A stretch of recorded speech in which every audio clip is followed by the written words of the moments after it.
बिहार तक के exit poll में अब बात करते हैं ब्रह्मपुरा सीट की। ब्रह्मपुरा सीट पर क्या हो रहा है इस बार?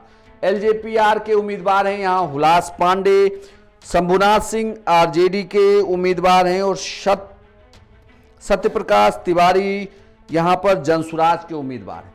हुलास पांडे 2020 का भी चुनाव यहां लड़े थे। हुलास पांडे एलजेपीआर में उन लोगों में शामिल हैं जो चिराग पासवान के साथ मुश्किल की घड़ी में भी साथ थे।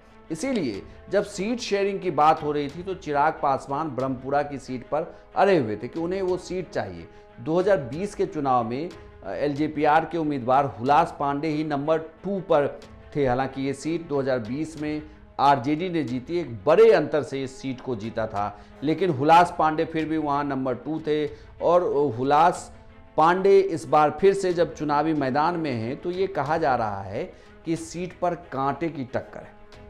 शंभुनाथ सिंह के लिए कहा जाता है कि वो आरजेडी का एक बड़ा चेहरा है, क्षेत्र में उनकी बड़ी अच्छी पकड़ है। हुलास पांडे चूंकि क्षेत्र में से ज़्यादा वो पार्टी के कार्यों में ज़्यादा इन्वॉल्व रहे हैं तो क्षेत्र में उनकी पकड़ थोड़ी कमज़ोर दिखी है। जबकि हुलास पांडे के लिए कहा जाता है कि हुलास पांडे का इस क्षेत्र में काफ़ी प्रभाव रहा है, दबदबा वाले नेता रहे हैं।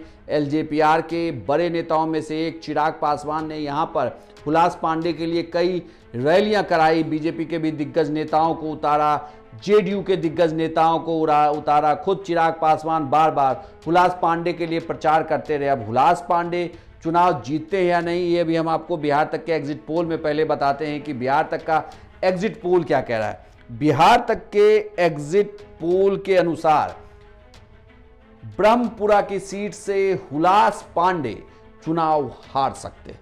यहां पर आरजेडी के शंभुनाथ सिंह चुनाव जीतेंगे। यानी कि बिहार तक का एग्जिट पोल ये कहता है कि हुलास पांडे को इस बार भी सफलता नहीं मिल रही है। एक बड़े नेता हैं एलजेपीआर के, लेकिन उन्हें सफलता मिलती हुई नहीं दिख रही है। चेहरा भारी पड़ रहा है और आरजेडी के खाते में फिर से ये सीट जा रही है। आपको क्या लगता है ब्रह्मपुरा की सीट से कौन जीत रहा है चुनाव? अपनी राय हमें कमेंट बॉक्स में लिखकर बताएं और बिहार की तमाम खबरों के लिए आप देखते रहिए सिर्फ बिहार तक।